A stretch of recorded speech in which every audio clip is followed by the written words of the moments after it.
At this time, I'd like to start our first panel who will speak on the fear of needles.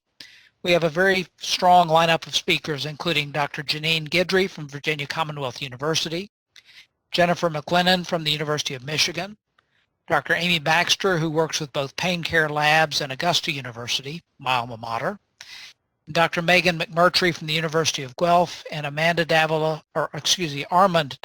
Thank you very much, Ms. McLennan. Next will be Dr. Amy Baxter from Pain Care Labs and Augusta University. Ms. Baxter, are you on? Dr. Baxter? I'll announce you. Thank you, Dr. Hopkins. And I'd like to thank the National Vaccine Advisory Committee, section on needle fear. I'm Dr. Amy Baxter. I've studied needle pain and fear for about 2 decades, and I'm currently funded by NIDA evaluating pain relief's effect on opioid use disorder. I am extremely honored and grateful to have the opportunity to present to this group. Next. While so many in this country are desperate to be vaccinated, it's difficult for healthcare workers to empathize with patients who have needle fear. When I speak about procedural pain, I can estimate the empathy gap by the laughter at this picture. But research shows that 38 million Americans may not get the COVID-19 vaccine due to fear, and an additional 64 million may not get the second one due to anxiety, pain, and vasovagal lightheadedness after the first. There are complex barriers to vaccination. Because of the way vaccines have been given since the early 80s, adult needle fear is one of these. My talk will focus on my research on the cause and consequence of needle fear and the current literature on mitigation of needle pain and fear in adults. Next. Many decision makers in healthcare were born before 1983. We got 6 injections before age 2, and we were too young to remember. My son got 21 when he was born in the year 2000. As a pediatrician preaching the CDC guidelines, my pride that he was protected outweighed any distress at watching my infant stuck like a pincushion. For many, though, the parental repercussions from watching do impact their child's later experiences. For the infant, this doesn't contribute to phobia because verbal memory develops later at 28 to 30 months. Retrospective studies of needle fear show it doesn't develop until age 4 to 5.5 when kids can remember. Next. Our prospective research suggests that the rise, our prospective research suggests that the rise in needle fear started in 1983, peaking for children born in 2000 with 7 scheduled injections for the 4 to 6-year-olds. Next. Apart from rotavirus, most new vaccines are injected. Studies show children report increasing pain when increasing numbers of injections are given. Between age 4 to 6 years, children are old enough to remember if they're being held down for repeated shots, but they're too young to abstract that they're being protected from diseases. And as Anna Taddeo first published, 63% of them are now afraid of needles. Next.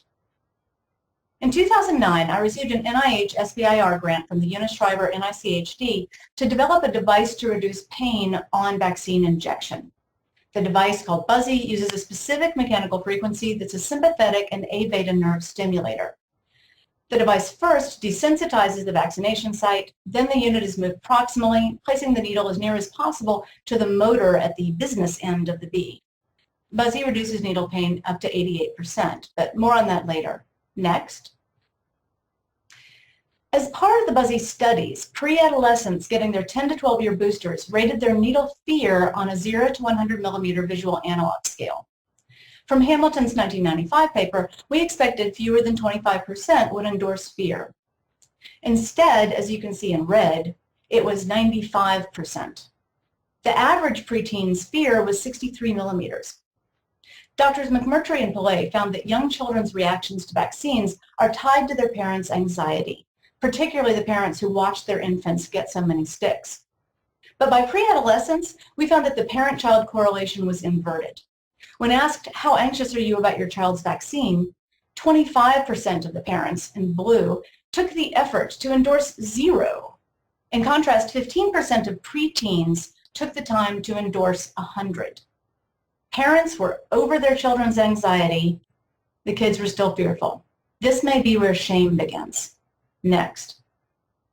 As part of the 4 to 6 years Buzzy studies, we also found pain was correlated with the number of injections. 1 shot, no big deal. 4 injections, bigger deal. To examine when the 10 to 12-year-olds became so fearful, We looked at their birth to 10-year vaccine history. The answer was not in the 0 to 2 schedule, but in their preschool injection experiences. There was a significant dose response between the maximum number of injections on a single visit and needle fear 5 years later. Now, all patients were compliant with the CDC 4 to 6 year schedule. However, some parents spaced out injections during this time period, returning many times for 1 or 2 injections. While not conferring any immunologic benefits, it may have built resilience in these children to needle fear. None of those with 1 shot at a time, and only 9% of those who got 2 injections repeatedly were in the highest quartile of fear as preadolescents. In contrast, 50% of the preschoolers who got 4 or 5 injections in 1 day were in the highest quartile of fear 5 years later. We followed them for 3 more years and found that those in the highest quartile of fear were 2.5 times less likely to get their HPV vaccines. This finding echoes Clark's discovery that needle fear was the #1 reason that parents gave for their children not completing their HPV series. Next. To investigate the hypothesis that needle fear in adults relates to preschool injection experiences, we found 18 studies reporting needle fear by age. Prevalence correlated most strongly not with the patient's age, but the birth year when the research was conducted. For example, 10% of 25-year-olds born in 1940 feared needles, compared to 25% of 25-year-olds born in 1990. We did find some additional studies in other countries, but because their vaccine schedules were very different from ours, we did not include those. The correlation fit most strongly with the number of vaccines scheduled as the patient's year of birth. Spearman's rho was 0.86. This could be one explanation why needle dread has grown. It's not that you grow out of needle fear as you get older. It's that we're making more fearful kids who are growing into adults. Next. To stop the iatrogenic creation of needle-fearing adults in Canada, Drs. Taddeo and McMurtry have focused on reducing pediatric pain during vaccination. So here's a quick physiology review of pain. Pain is transmitted on fast A-delta nerves to the spine. By blocking sodium channels, lidocaine can stop A-delta transmission at the source. Buzzy's approach is to use stronger motion sensations on the larger A-beta nerves to override pain, in the same way that rubbing a bumped elbow or shaking your hand after banging it with a hammer stop pain. This is called gait control. Ice can be added to further reduce pain through a feedback loop called descending noxious inhibitory control that gets stronger as you get older. Next. For kids, pain relief alone is less effective than a pain-fear-focused construct. While Buzzy reduced pain from Tdap 74% in 7-year-olds, Buzzy plus distraction to focus on during the procedure, like the girl looking at distraction cards in the lower picture, reduced pain by 88%. Next. So this chart shows the most common interventions for needle pain on the y-axis. Studies for IVs and IM injections are separated on the x-axis. Because there are so few immunization studies with LMAX or EMLA, they're often conflated with IV access studies, but they shouldn't be. The pain from injecting a muscle causes more pain than the superficial insertion of an IV. Looking at the studies, green asterisks denote statistically significant studies. Studies that show equivalency between 2 therapeutics have a plus, and studies without a significant improvement have a red X. There are now over 52 independent, peer-reviewed publications, 2 meta-analyses, and a systematic review evaluating pain relief with Buzzy, with 24 specific studies on injections in kids and adults. More research than for any other immunization intervention. Most of these were published independently in the last 5 years. Buzzy is also the only intervention showed to significantly reduce fear.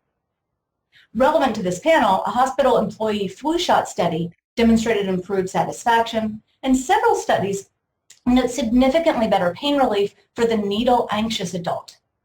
One study showed improved adherence, leading to Buzzy being on the National Bicillin Injection Guidelines in New Zealand.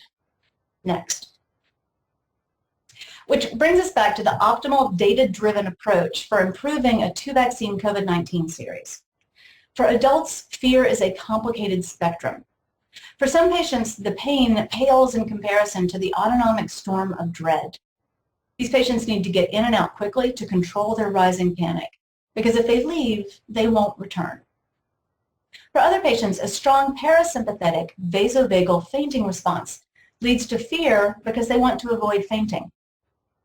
There are those who will faint who aren't even afraid. They're just annoyed. These people need access to seating. For some, being shamed by vaccinators' indifference or frank ridicule can lead to years of healthcare avoidance. We know that with HBV, HPV, and the Shingrix vaccine, 23 to 50% of adults don't return for the second vaccine. But the fact that they got their first one means that we're dealing with different issues. Here, Chris France from University of Ohio's work on repeat blood donation is very illustrative. He found that anxiety, vasovagal symptoms, and needle pain interact with each other to deter donors from returning. These perceived barriers can be addressed. Next. Many adults use Buzzy to reduce the vasovagal response.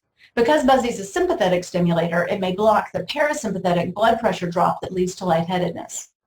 One CDC pilot found Buzzy blocked fainting in adolescents, but the 3% fainting incidence in the population is so small, it's difficult to reach statistical significance.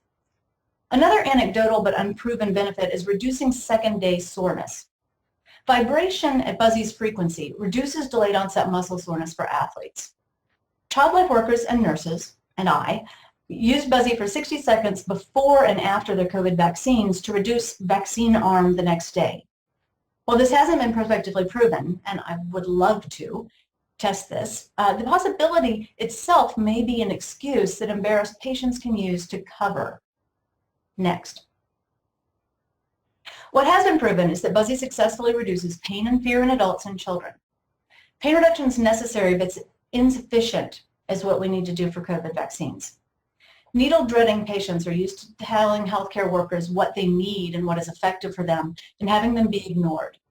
They benefit from some control over the situation and from additional focused distraction at the time of injection, which is easy to teach. Based on France's work, by addressing fear, pain, or concern of vasovagal symptoms, we can chip away at some of the contributors to resistance. The critical thing will be implementing change in a way we can reach the audience. So after 15 years of researching and hearing from needle-fearing patients, I don't think this will be difficult. Next. I recommend that one pharmacy chain advertise being a comfort-trained, quick immunization center, avoiding words like vaccine and pictures of needles that trigger patients. Train vaccinators why empathy matters, and to act on the suggestions from those who know how to control their fear and how to use distraction for those who don't. We can put self-directed signs on how to use Buzzy and how to use distraction to increase their sense of control. We would only need about 2 Buzzy units and a stack of infection control bags available for those who want them. Next. Our healthcare system has a history of unintended consequences and ignoring vulnerable populations. Needle fear is iatrogenic. By improving vaccine delivery in the way the patients need and not according to our own biases, we may restore some faith in healthcare itself. Thank you.